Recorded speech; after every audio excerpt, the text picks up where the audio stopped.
에베소서 3장 1절에서 12절 말씀을 함께 한 목소리로 합독하시겠습니다. 신약성경 312면입니다.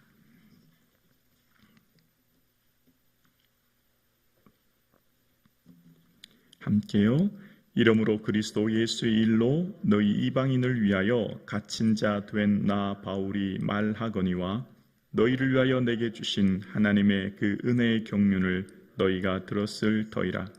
곧 계시로 내게 비밀을 알게 하신 것은 내가 먼저 간단히 기록함과 같으니 그것을 읽으면 내가 그리스도의 비밀을 깨달은 것을 너희가 알 수 있으리라.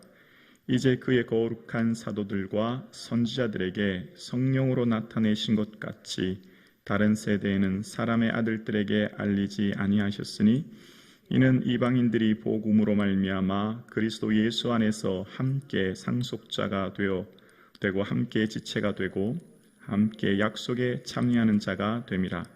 이 복음을 위하여 그의 능력이 역사하시는 대로 내게 주신 하나님의 은혜의 선물을 따라 내가 일꾼이 되었노라. 모든 성도 중에 지극히 작은 자보다 더 작은 나에게 이 은혜를 주신 것은 측량할 수 없는 그리스도의 풍성함을 이방인에게 전하게 하시고 영원부터 만물을 창조하신 하나님 속에 감추어졌던 비밀의 경륜이 어떠한 것을 드러내게 하려 하심이라.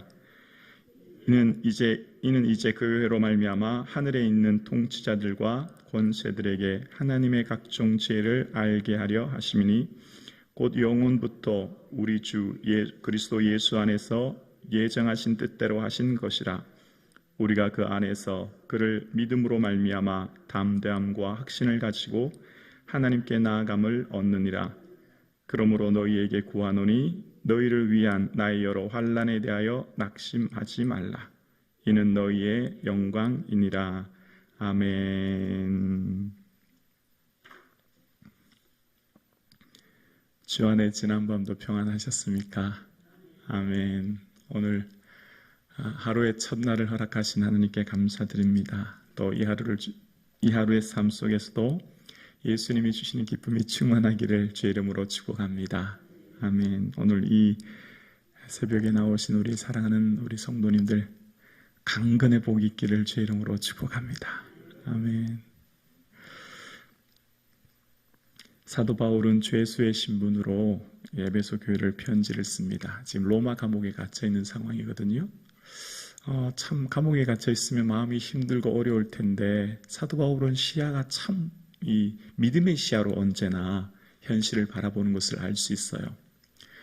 바울이 지금 로마 감옥에 갇혀 있으면서도 언제나 이 에베소 교회를 향해 염려하면서 뭐라고 하냐면 그리스도 예수의 일을 위하여 너희 이방인을 위해 갇힌 자 된 나 바울이라고 이야기합니다. 예수 그리스도의 일로 또 이방인을 위해 내가 갇혀 있다 이렇게 얘기해요. 지금 갇혀 있는 이 상황이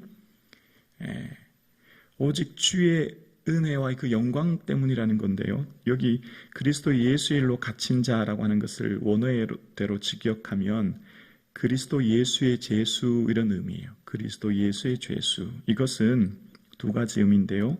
예수님으로 인하여 예수님 때문에 갇힌 죄수이며 동시에 예수님에게 나는 사로잡힌 자다 이런 의미가 담겨져 있는 거예요. 그러니까 예수님께 사로잡혀서 예수님으로 인하여 내가 지금 죄수가 되었고 그 이유는 왜 그러냐면 이방인에게 복음 전하려고 이방인을 위해서 이렇게 됐다는 거예요.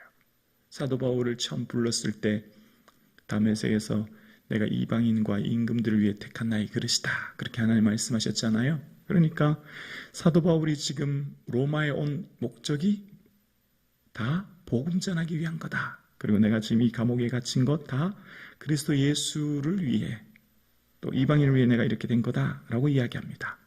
이 고난은 자발적인 것이고 이 고난은 내가 주를 위해 드려지는 고난인 것을 이야기하고 있는 것을 봅니다.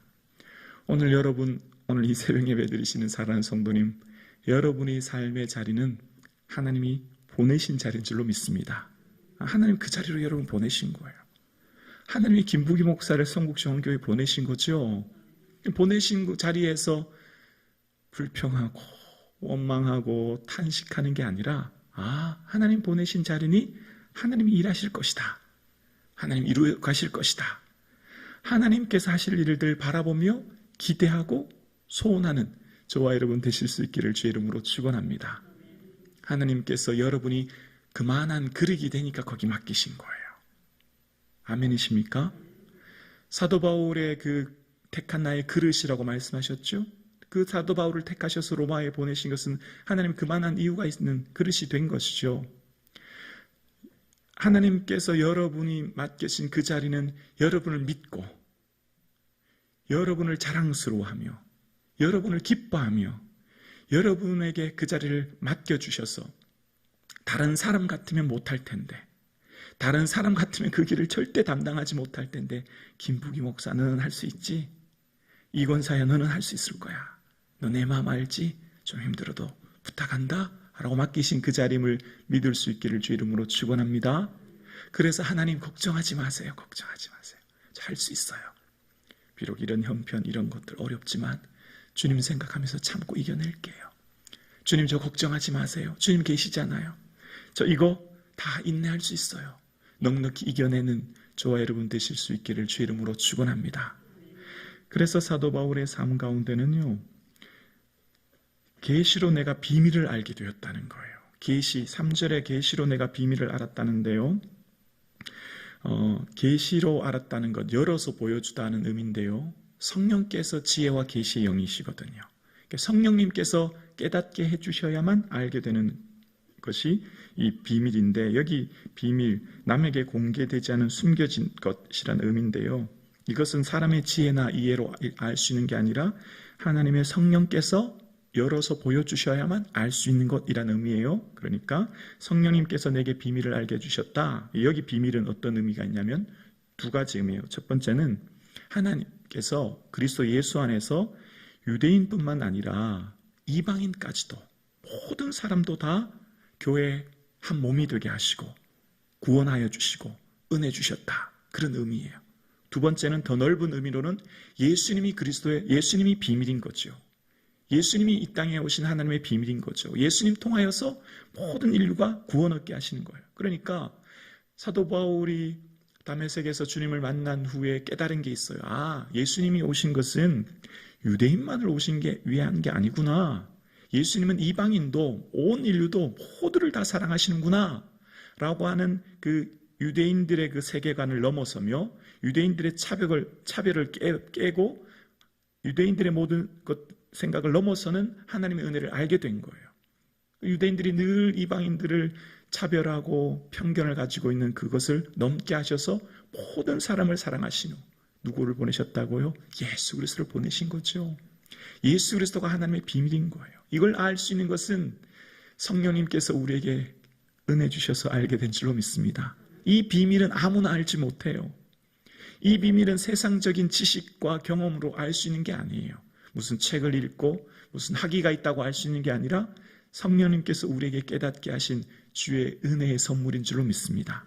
그래서 이 비밀을 내가 알게 되었고 내가 보내는 이 편지, 그동안 보냈던 편지를 그것을 읽으면 그리스도의 비밀을 깨달은 것을 너희가 알게 될 거야 라고 이야기합니다. 그러면서 사도 바울은 이제 이 비밀을 통해서 우리가 어떤 사람이 되었냐라고 하면 6절에 보면 이는 이방인들이 복음으로 말미암아 그리스도 예수 안에서 함께 상속자가 되고 지체가 되고 약속에 참여하는 자 됨이라. 이제 모든 일들이 예수님 안에서 상속자가 되었다는 거예요. 무슨 상속을 하게 되죠? 하나님 나라를 상속하게 되죠. 하나님의 자녀됨의 권세를 상속하게 되죠. 하나님의 자녀로 입양되죠. 하나님 자녀로 속함 받은 바 되어지죠.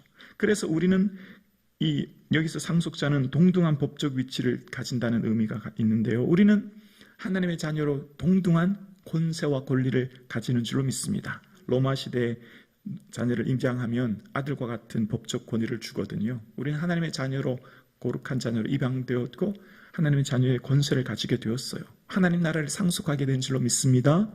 그 구원의 은혜가 늘 충만할 수 있기를 주의 이름으로 축원합니다. 우리의 끝은요 해피엔딩이에요. 우리의 끝은요 행복이 기다리고 있어요. 영광이 기다리고 있어요. 우리의 끝은 절망이 결코 아니에요.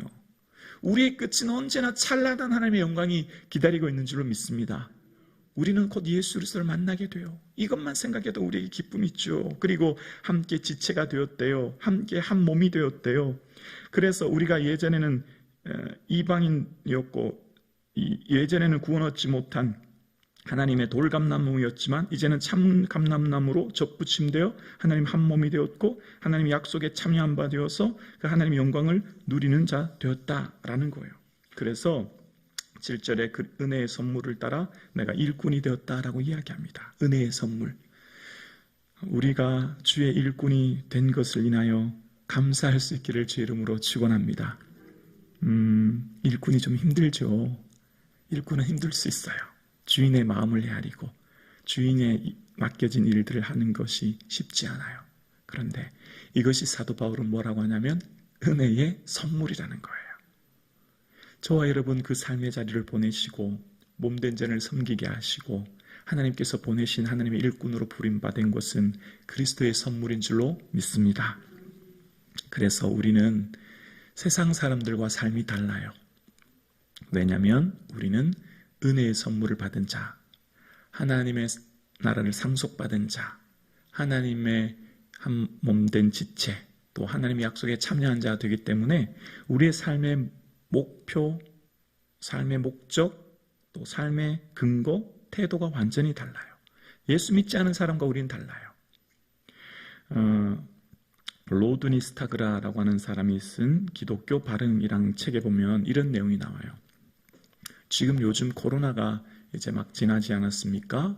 이 감염병은 많은 사람들에게 두려움을 줍니다. 공포를 주고 생명을 잃어버릴 위험 때문에 그렇죠. 근데 이것이 역사적으로 보면 과거에도 있었다는 거예요. 기원 후 165년에는 아우렐리우스 황제 때 전염두가 발생했고 또 그 후 한 100년이 더 지나 260년 때는 디오니시우스 황제 기간에 전염두가 발생했습니다.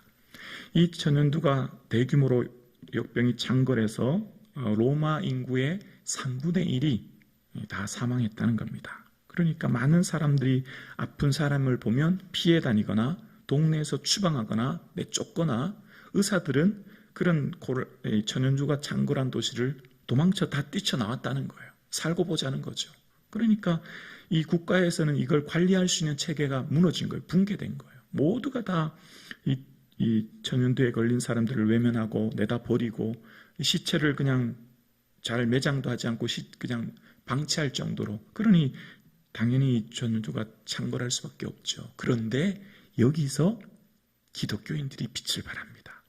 기독교인들은 그 사람들을 품고 먹을 것을 주고 또 돌보고 치유에 힘쓰고 그러다가 죽기도 한다는 거예요. 순교를 하는 거죠. 순교죠. 같이 옆에서 환자를 돌보다가 죽는 거예요. 사람들이 이상하다는 거죠. 어떻게 기독교인들은 저 전염두를 무서워하지 않나? 어떻게 저렇게 힘든 병든 사람들을 같이 옆에서 돌보다가 죽나? 사람들이 의심을 갖게 되죠. 뭐 때문에 그럴까요?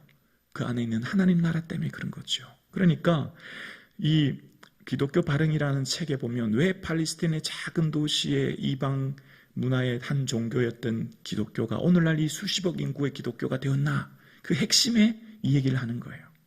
기독교는 세상 사람들과 다른 소망이 그 안에 있기 때문이란 거죠. 하나님 나라의 소망이 우리에 있기 때문인 거죠. 그러니까 많은 사람들이 전염두로 인하여 도시를 뛰쳐나오고 사람들을 내다버리고 외면하지만 기독교인들은 데려다가 먹이고 씻기고 돌보고 그러다가 또 순교하기도 하지만 그러나 그 사람들의 삶 가운데는 하나님 나라의 영광을 바라보았기 때문에 그 삶의 자리를 빛나게 하고 아픔 자리를 품었기 때문에 하나님의 영광이 드러날 거에 되었고 복음이 전파되었다라는 거죠. 오늘 저와 여러분이 우리가 세상 사람들과 다른 이유는 뭘까요? 하나님 나라의 소망이 있는 줄로 믿습니다. 오늘 지금 그 하나님 나라의 소망을 앞당겨서 지금 우리가 살고 있는 거예요. 이곳에서 그 천국의 그 소망을 이 자리에서 예수 그리스도와 함께 예수님을 의식하고 예수님을 내 앞에 모시고 예수님을 생각하고 예수님 바라보고 오늘도 겸손히 동행하시는 저와 여러분 되실 수 있기를 주님의 이름으로 축원합니다.